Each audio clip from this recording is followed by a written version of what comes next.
That's different.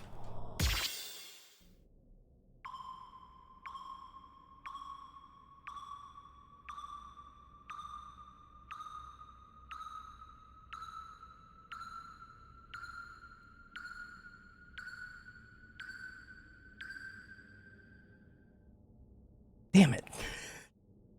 Fuck. I thought it was gonna unlock when the episode released. But hi, welcome back to Vivid Stasis.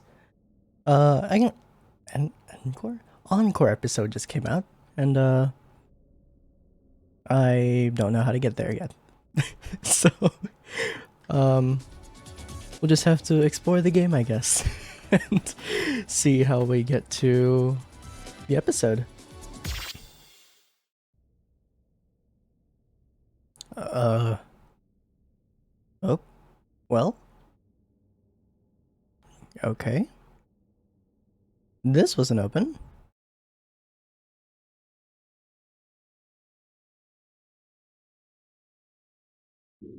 Oh, Jesus.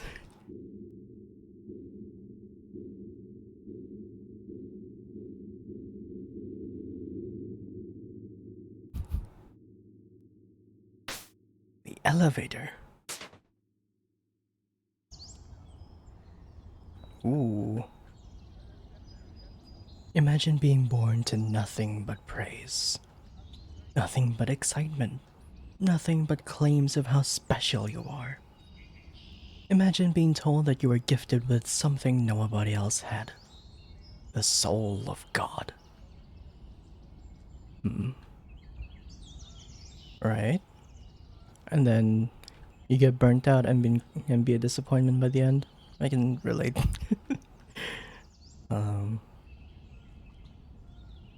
Shape point. Alright.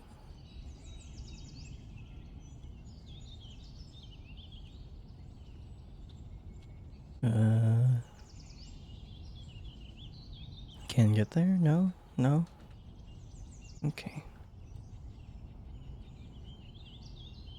Nope, can't get there. Nope. Okay.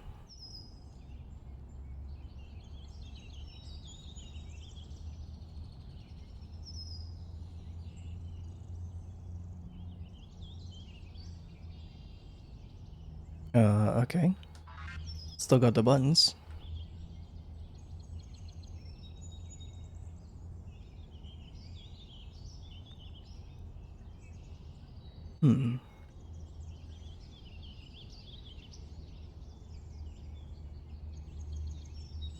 Just vibing in a little town slash city. Of course. We go more between space. Not that I'm complaining, but there's two.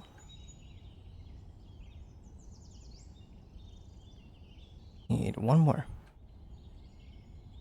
There we go. That should be good. More stuff.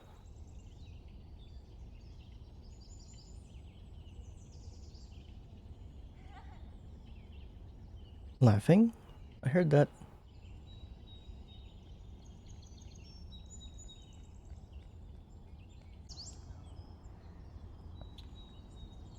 There we go. Oh. Boss.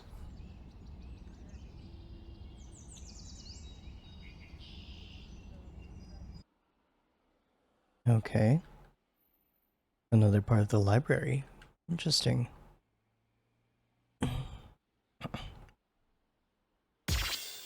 Save. I was born into a strange family. Despite their clamoring to spoil me for the supposed gift I had, they never actually listened to anything I wanted. When they were around, anyway. Most of the time, they weren't.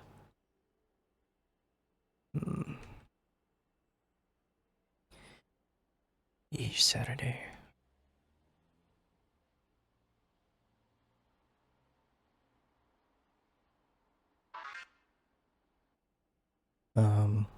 Alright. Right. Up. Up. Right. There we go. Pog. There you go. That is not what I wanted. Boop, boop. Nope. Okay, we're good. There. Alright. What's here?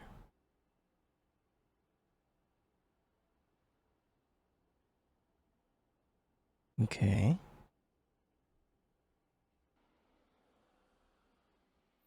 How do I get to the button? Oh. Never mind. It was just invisible.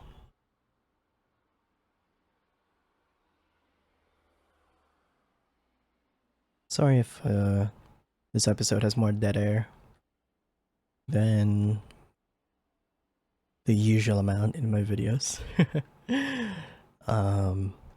Yeah.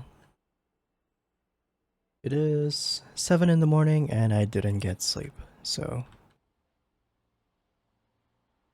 that, and I'm also... It was a hospital in the outskirts of Nagoya that I was born in.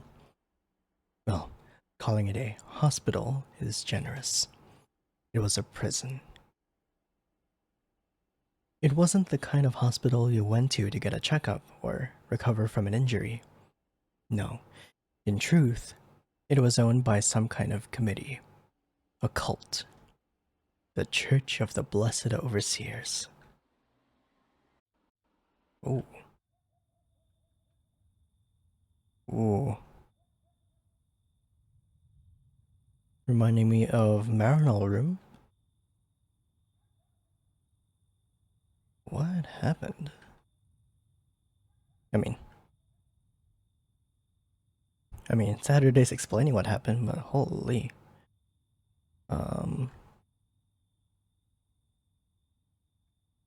There's still more here. Nice save. The save button is basically just interrupting the silence, like reminding you, like, hey, you're still. Oh, they were convinced that they were agents of God carrying out His will, waiting for His reincarnation to be born. That works. And that was me, supposedly. Of course. I feel bad for the genuine Christians/Catholics because the bad ones, the ones proselytizing, you know, they make they are not helping the already negative stereotype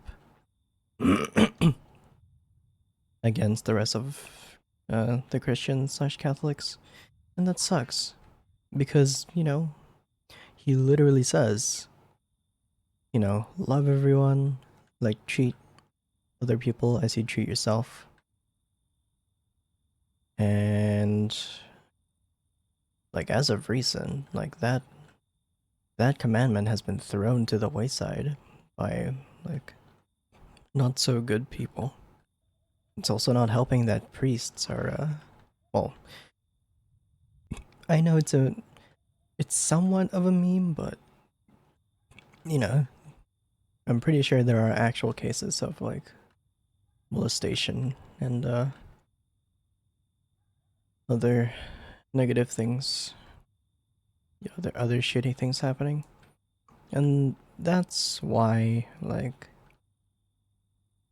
I decided that I wasn't gonna be Christian anymore when I move out because you know, just seeing people's like how Christians, especially Christians, how they treat other people that aren't Christians, especially Muslims, like, ugh, it's just, yeah, it just bothers me a lot that like people are like, oh, praise God, and you know, heed His word and so on, when you're all just being massive hypocrites. I don't know. Is that like a not good thing to say? Because it's just an observation that I've been making, especially in the U.S. Like people are pushing religions on each other. That is what proselytizing means. Pushing, like forcing your belief onto someone else. That shit is illegal in some countries. Because, you know, people are allowed to believe what they want. And it's not healthy to make someone believe what you believe when, you know, it's just not their jam, to put it lightly. Okay, where the devil are we going? Oh, we're going right. But yeah, if there's like religious this bleh. If there's like more religious talk, then I'll elaborate further, but yeah. Again, it is like 7 a.m. and I barely got sleep, so I won't be talking as much. It's just like, where are we going? Right here. There's also people in like YouTube comments, you know, proselytizing when they really shouldn't be. And again, that's just not really helping, you know, the image that they're putting on people, that they're putting in people's head.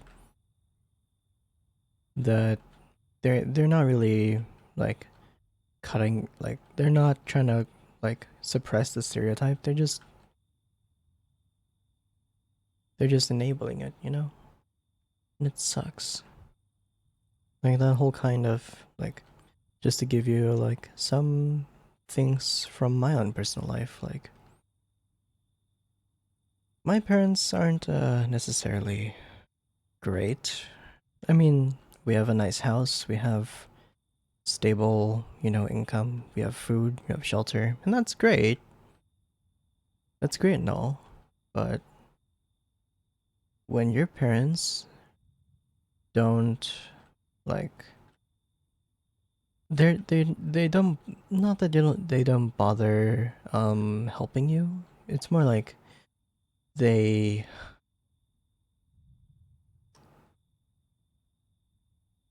it's more like how do I say this? It's more like they think they're helping when they're not, and like they think they're helping when they're not. And I found the last button. Yay. Like, I'll be real, like, I just want to get the fuck out of here, like, as fast as humanly possible. Because they are god awful at trying to help. Like, I tried to talk to them about my feelings and such, and, you know what they did? They gave me stories from the 1980s, and that's it. That's their version of trying to help. And I still remember that very day in 2019 when they told me I have no right to be depressed or to feel anything that I'm feeling. And it's been 6 years since I've been trying to heal. And, yeah. Sorry to bring the mood down, but if we're going on this, like, topic, then I kind of thought it was appropriate for me to say something. And, like, I get that they're trying to help, but also, they really are not. Like, yes, they can pay for my education, they can pay for food, they can pay for shelter, great. It doesn't matter when you have nothing, when you have nobody to depend on in real life. That's why I've tried making more friends in the online world, because they know way more about how to deal with like emotional stress and stuff. And I very clearly remember one day, like 2 years ago, 3 years ago at this point, when my parents were like, "You have no right to be stressed because your dad is going through more stress than you are because he's working." And I'm just there like, "Excuse me?" So, yeah. And like, I'm just like going through the motions of praying at this point because I have no energy to tell my parents up front that I'm not Christian or Catholic even. I'm not about that shit anymore. I don't believe he's real. You can bash me all you want, but that is that. I am not believing anything else. You can believe anything you want. I'm not saying you shouldn't believe in Jesus and God and the Holy Trinity, but that shit ain't for me anymore. Okay, where the hell? I've been going on this tangent, and where the hell is the exit? But seriously, like, I'm not asking you to convert. I'm not asking you to proselytize in the comments. Just please don't push your beliefs on other people. Don't, like, if you're trying to help someone, please don't, like, say the generic shit like, oh, it'll be better soon, or like, cheer up. Because that's not really what people want to hear. They want to hear, like, something catered to them. And something that is just not a catch-all. Sometimes all they're asking for is just for someone to listen, you know? Someone, a shoulder to cry on, an ear to listen. Is that really so difficult? Because I sure hope it isn't. And if it is difficult for you, then I suggest you rethink things in life. Anyway.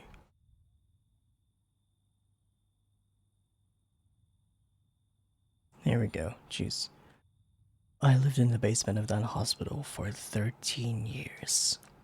Schooling was done through a custom itinerary by members of the Blessed. Food was carefully sanctioned for everyone so they could have just enough to not starve. I got a little bit more than everyone else because of my supposed gift, but I wasn't what you might call healthy. There was a window on the ceiling in one specific room. It was referred to as the Chamber of His Light. It was the only place that daylight reached the place I lived. Regular trips to the chamber twice a day were part of the daily routine. Fucking bastards.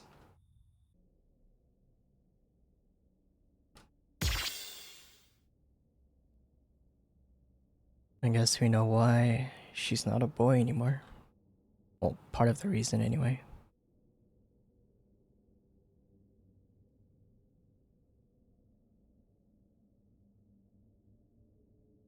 Because, yeesh. Yeah, I can see why. My god. Like, I can't imagine what Saturday went through, but you know what you could do? Empathy.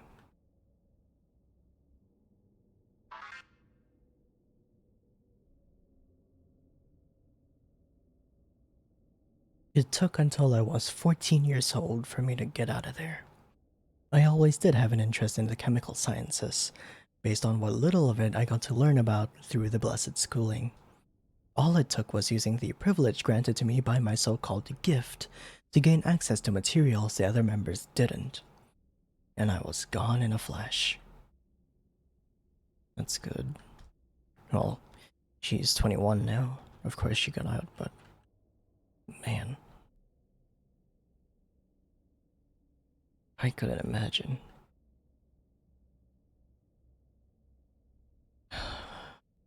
It's a lot of gems though, holy. Zoom in.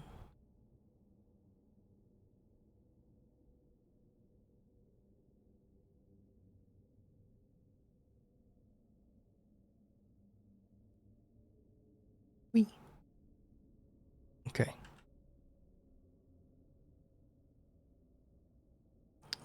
Oops.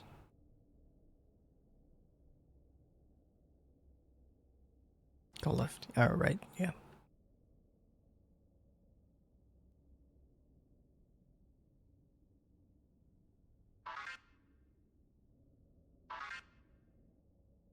Four of two. Is this the way I came from? Yeah.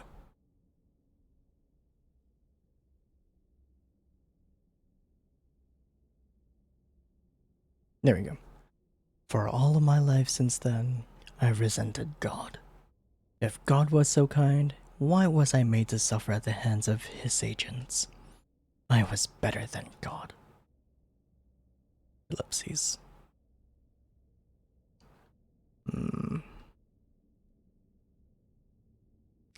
Pretty applicable to the real world, too. And like, I get that. My name is Miri Karasu. I am 31 years old. And for the entire duration of this story, I have been this world's god. What? Huh? What? Okay, I was about to go on a tangent, but what? Miri Karasu. Huh.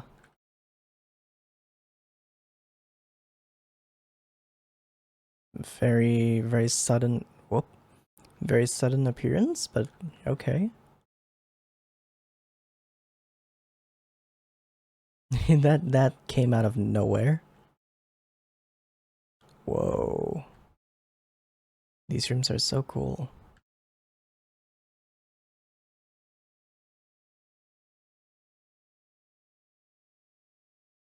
We love octagonal rims.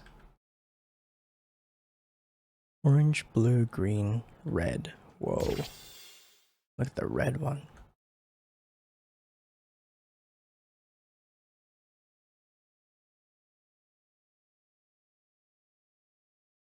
I await you behind the gate in which I reside, beyond the boundaries of this world. My time for release has come. The Duskbreaker is no more. Free me from this prison and let me rest. Solomon's Seal. Oh, there's something behind that.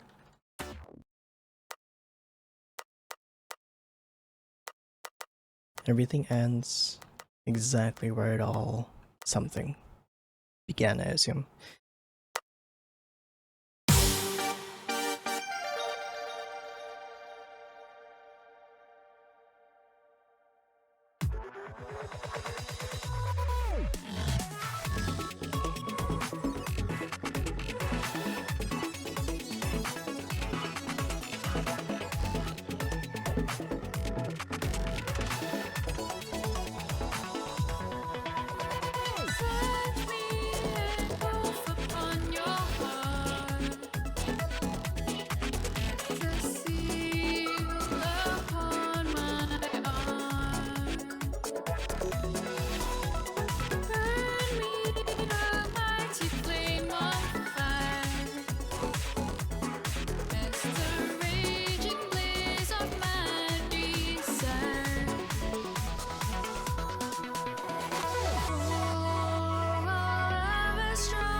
Yay, all critical on a funnel. Let's go.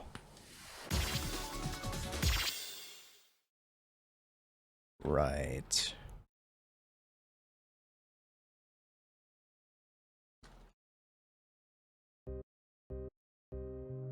Oop.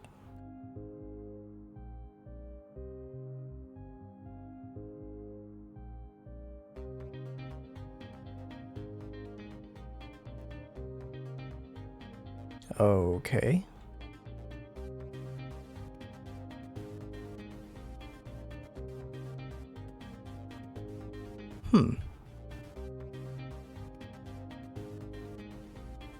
Straight back to the hub.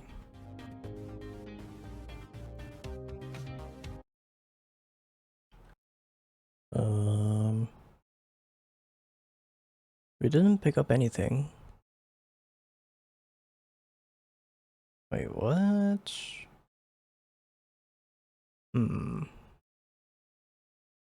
I thought there was gonna be something. Apparently not.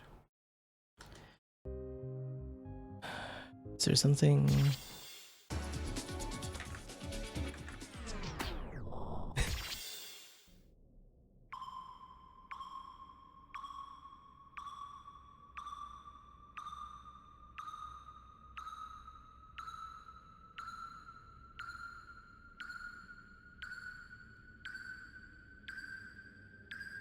Yes, there we go.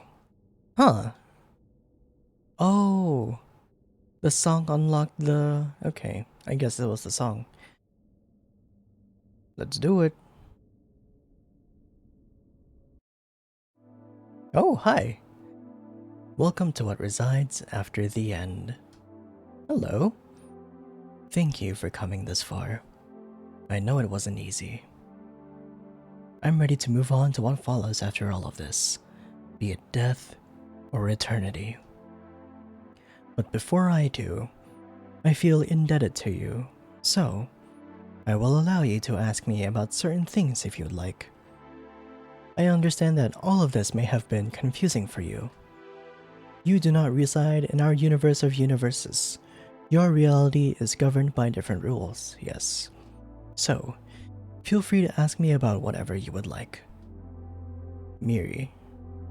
Ah, myself. I suppose that's understandable, given what you likely heard right before coming here, yeah? Fair enough then. Well, as I mentioned before, I am Miri Karasu.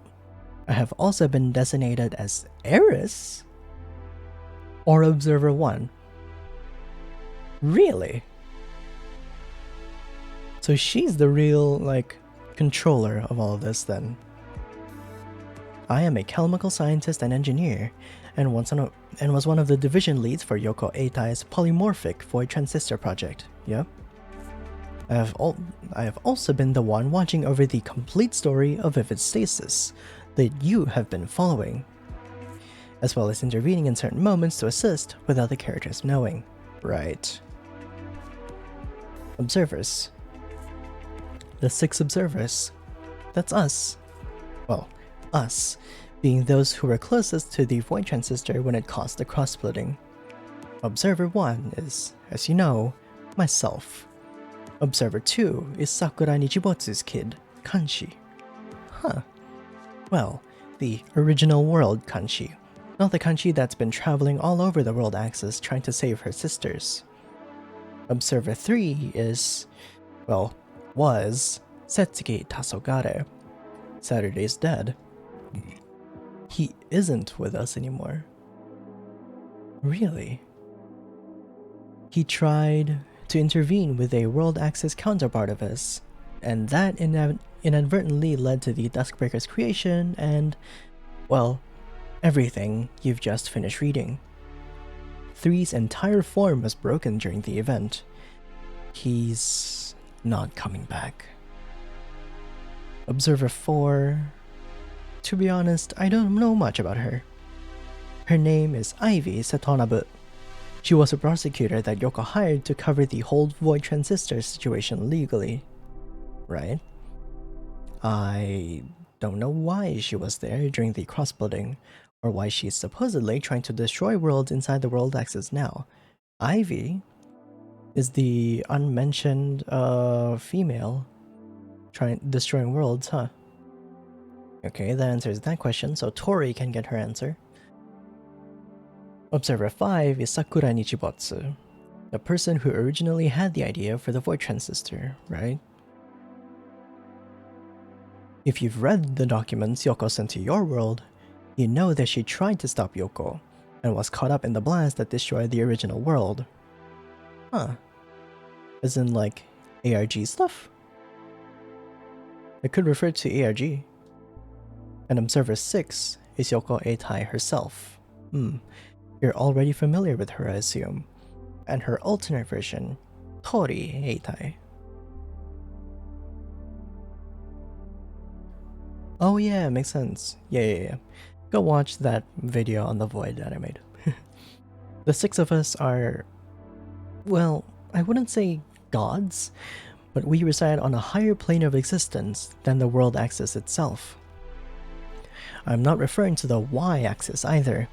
I mean that we literally exist above the entire universal tapestry, the entire universe of universes. We exist in a space called the Outpost, or at least those of us who remain do, yeah?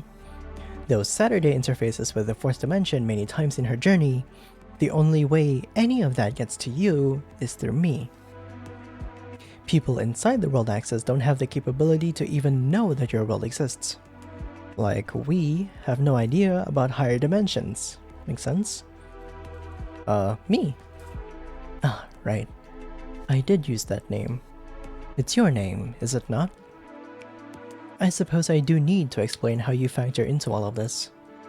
To put it simply, there are 2 different kinds of 4th dimension at play here. Starting at the beginning, we have Storyteller trying to use the in-universe 4th dimension, right?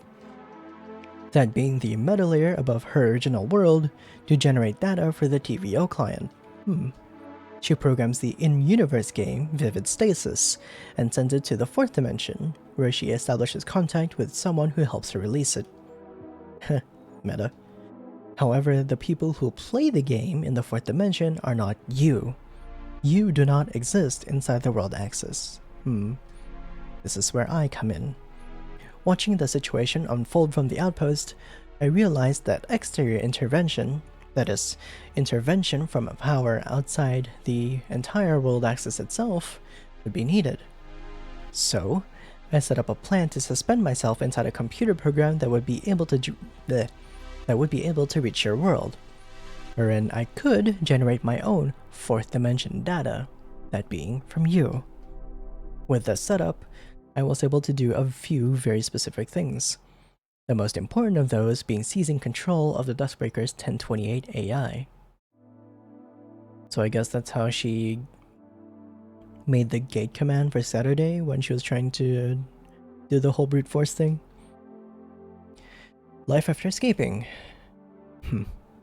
I would prefer not to talk about it beyond what I already have, but I understand your curiosity. As I said earlier, I escaped the church at the age of 14. Following that, I ended up on the run for a long time. The following 4 years were especially difficult. At times I wondered if it would have been easier for me to remain in that basement. Eventually though, I did find my footing. Being passed around a lot of temporary homes, I was eventually adopted by an elderly couple. They were like a true mother and father to me. They treated me as any loving parent would. It was also them that encouraged me to pursue my interest in chemical sciences as a career choice. That's nice. So I did. I went to university to study chem. That's how I met Yoko Eitai. We were close in age and took the same classes. Interesting. Alright. The outpost is, well, calling it a location doesn't entirely work, but for the sake of simplicity, it basically is. Inside the outpost is where the minds of the observers were sent after the cross-splitting. Because all 6 of us had our bodies destroyed in the blast that split the world and created the world axis, the only people that exist in the outpost are minds and souls. Much like everyone in Vivid Stasis except the Nichibotsus. Despite that, we live our lives as if we were still our bodies. Sleeping, eating, drinking, etc. The outpost is basically a large megastructure that accommodates all of that. Although, according to what Yoko wrote in her documents, some parts of it are starting to deteriorate. I suppose I'll have to see it for myself if I'm able to make it back. 1028 AI. Throughout the story, there were multiple instances of something that shouldn't be possible. The rocking horse, for example, or the Unity Nexus changing shape from Chio's original design. Saturday and her friends assumed to be the work of 1028, a polymorphic AI that the Duskbreaker uses to adapt to changes in the situation. And that is technically true, but I'll be honest. For the entire time Saturday was inside the Duskbreaker, 1028 was not acting as an AI at all. I had fully seized control over it. I had fully seized control over it, and, using its administrative access, would act as the mediator that would allow impossible but required things to happen. Right? I couldn't intervene directly, or else I'd be shattered like Observer 3 was. Her father. Saturday's father, I mean. So, I had to get creative and pretend to be a process of the Duskbreaker itself. I mean, really think about it. AI can't do that, yeah? AI can barely generate an image of a sign that has a coherent word on it. Yes. Whoa! A lot of questions. I know it may be hard for you to trust me given what you've read about Yoko, but she was an incredibly kind person to me. I never did get to learn, nor did I want to pry, but she and I had similar religious trauma. Her playing God was not born out of a genuine desire for unwavering control, but fear. She was also extremely dedicated to her craft. There was a reason that cross-building of worlds was her doing. She was extremely smart, even to a fault. She was also very emotionally driven. Many times I would have to calm her down from crying in her dorm room. Eventually, she and I ended up falling in love. Man, the lesbians are everywhere in this universe of universes. What followed was nothing but a flurry of intense emotions and compassion. If my adoptive parents taught me to love the world, Yoko taught me to love myself. And in the process, it also made it easier to love her too. I still do truly love her. Even though I can't say what will happen to me after my release from this stasis, I want nothing more than to return to the outpost and hold her close to me. And apologize for how long I had to be gone. Aww. World Axis. The World Axis, the Universal Tapestry, the Universe of Universes. It has many names.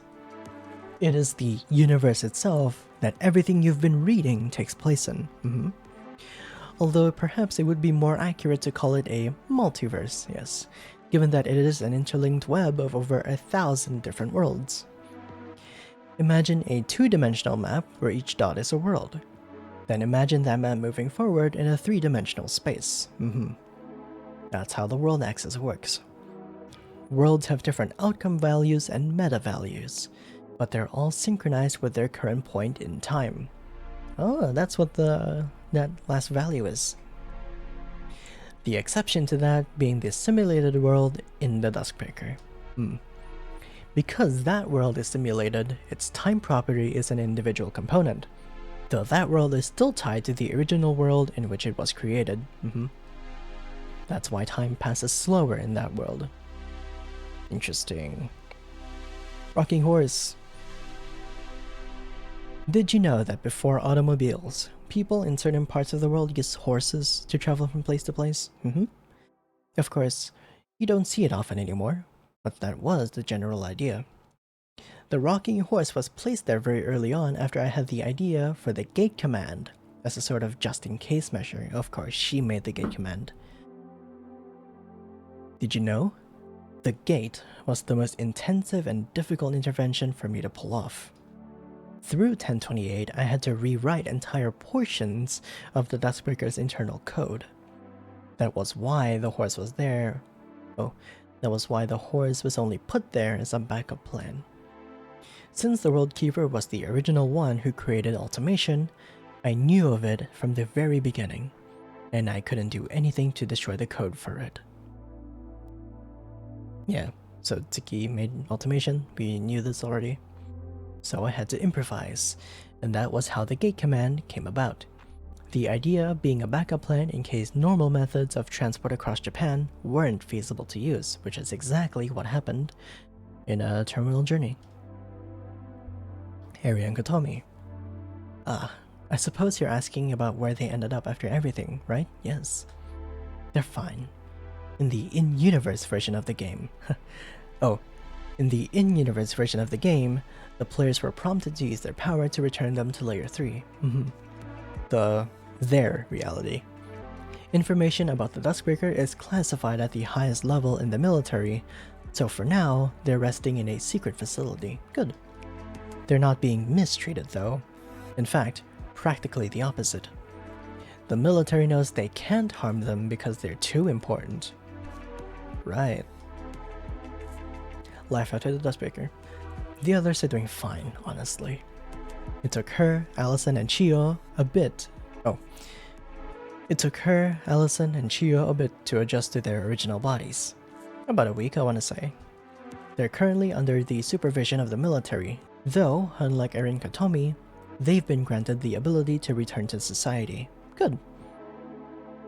Saturday is having troubles finding employment, but what else is new? Wow. Burn. Allison is working at the library. It suits her well, honestly. Chiyo's punishment for her involvement with the Duskbreaker is currently being decided. She can't exactly be tried in a normal manner considering how secret everything about the Duskbreaker is. It seems like she'll still be punished, but her sentence won't be too dramatic. So everyone's getting by. Adjusting, but they'll be okay. Good. Tori. Yoko's alternate version. To be honest, I don't know what to think of her. Though she was born from a split off of Yoko's mind, she ended up becoming a very different person. I think she's doing the right thing though. Standing up to Observer 4. Here we go. I suppose she's the only one who can anyway. I will say though, her appearance being similar to mine, yeah, that's... Yoko, you're such a hopeless romantic. Aww. Cute. The true void is what you call, well, the real void. The void itself and the void as you see it in between space are different, though between space is a part of the void.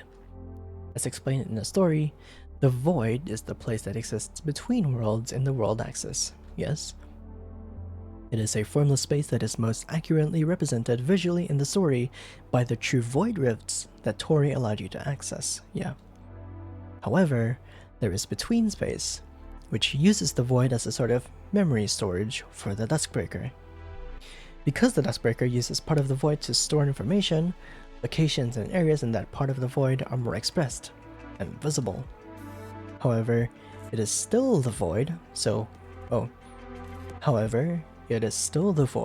which means it is still susceptible to discarded information drifting through. The melody log and the hidden darkroom in the archives would be an example.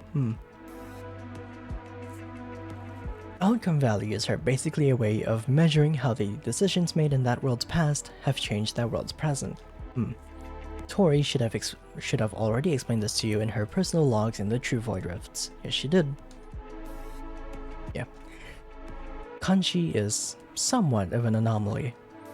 No human being should be able to travel across the world axis like she has, unless they're an observer, which she isn't. The observer counterpart of her has no relation to the in-universe version of her. And yet, how? There's a lot that's interesting about her that I'd keep an eye on. Like the fact that she created her own polymorphic void transistor, entirely independent of Sakura and Yoko's original ideas. I do know what led up to her involvement in Vivid Stasis. But it seems like someone else from your world is interested in telling that story. Haha. So I won't spoil the fun. Meta. As for where she is now, I can't say. I genuinely don't know. I don't see her anywhere in the world axis, but I don't think she's gone. I suppose I'll have to wait and see. Alright, that's it. It's a lot of lore bits, real. Jeez, alright. Selecting this option again will end the story episode. Yeah, we are. Well, this is it. I fulfilled what I suspended myself here to do, and the simulated world no longer exists. Everyone is happy. This is a happy ending for everyone, including myself, right? To be honest, I'm scared about what's next for me.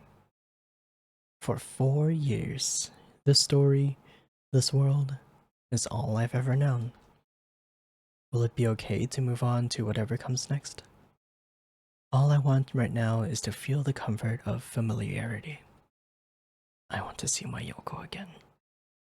And it's just scary to consider that I might not be able to. Wait, no, I don't think I'm ready yet. I'm sorry. It's just, I don't know if I'm ready for the uncertainty. For the last 4 years, the story has been all that I've known, all that I've understood. And with that came a degree of comfort in knowing what I would have to do every day of my life. What do I do now that that's not the case anymore? Say, Eris, would you be willing to help me one last time? If I'm going to face the unknown future, I don't want to have any reservations about it. Or at least, as few as I can. Help me send all of this off properly. Let's put an end to vivid stasis and be proud of it. Kill all of the doubts left in me, and let's finish this. Okay, let's go.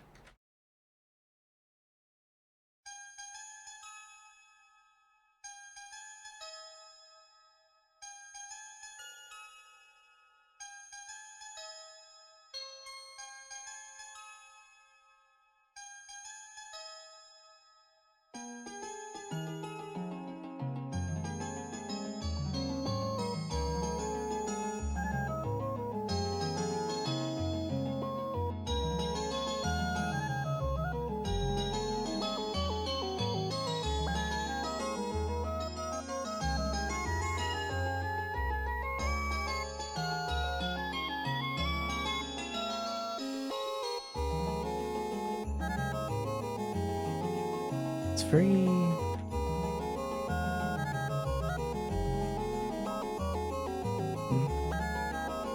chill song so far.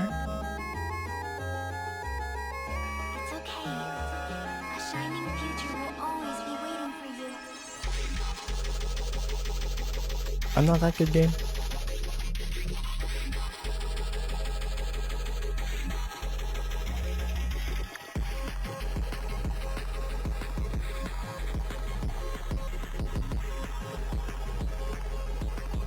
This is like underscored by Thief all over again.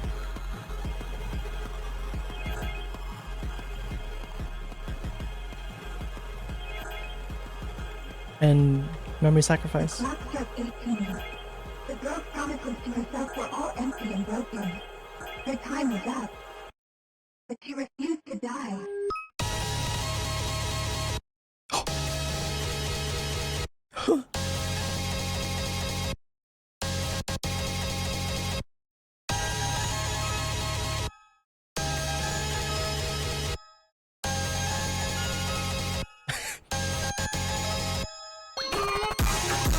Oh my god!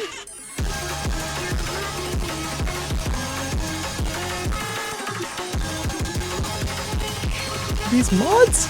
And time bumpers.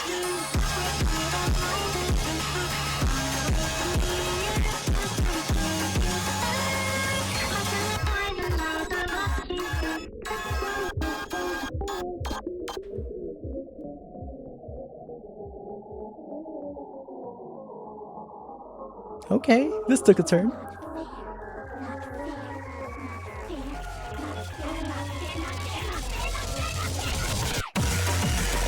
Oh my god. What a send off. Woo. I'm not that good, game.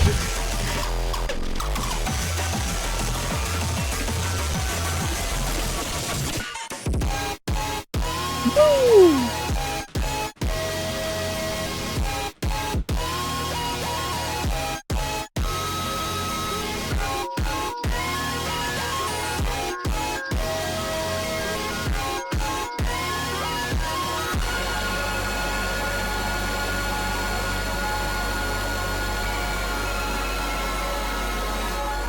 I can't wait to see where they take this next, honestly. It's over. It's finally over. With this, the last bit of my memory left me to reside in have withered away. And now I enter the unknown. It's been a long journey, and it's one I'm not even sure is over yet, at least for me. But I'm not scared to embrace the changes. I see something. Yoko, is that you? Oh.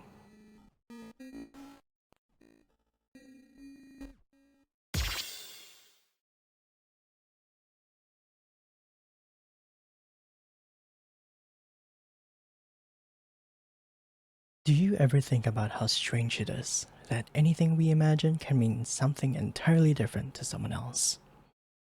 I think about this a lot. How ideas branch from a source and become their own concepts, depending on who interprets them. Listen, I know you're in there. I'm not with the church. I have nothing but disdain for their brand of evil. But I get it. You can't trust just anyone, not after everything. Something strange is happening around the city. You've probably heard of it, right? The Serenade murders. And just on cue, the church has become active again. And that woman. It really feels like everything is converging on this world. What say the two of us make a deal? Whoa. It's a beautiful morning in the city of Ikebukuro. A lovely stream rushes through the dirty ground of the local shrines. Because it's summer, a beautiful hymn of cicadas can be heard around every corner. A small incline dips down into a modest riverbed. And lying on it... hey, are you okay? The girl awakens. Where? Hey, sit up. Are you okay? Did you pass out? Huh? Who are... I was just walking by, and I saw you passed out on the riverbed. Do you need help? Should I call emergency? No, The girl tried to explain her situation, but nothing came to her mind. I don't remember anything? Okay, not good. That is not good. Can you at least remember your name? Or where you live? Atoms fire between the nameless girl's brain as she desperately tries to grasp any semblance of an identity. I don't know where I live, but I think my name is Kanshi. Oh, Kanshi? Okay. Last name? I'm sorry. I don't remember. That's okay. Let's get you out of the riverbed first, okay? You can stay with me for the time being. Thank you. My name is Aoi Shinonome. Let's figure out what is going on. Alright? Okay. Alright.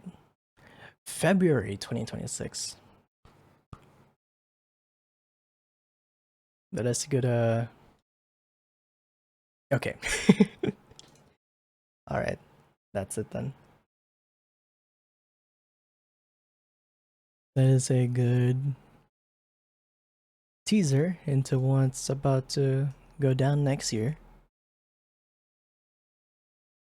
Man, just this game. Just never fails. Yeah. Just some interesting surprises. I mean, I've already said what I wanted to say last episode with if you've seen the afterwards, then yeah, you'll know like my thoughts on the game. So I don't need to say anymore. Maybe I'll do some more of his stasis vids, maybe, but I think let's just wait until we see what the team cooks next year. So I don't really have anything I don't have much else to say, so see you next time, I guess. Bye.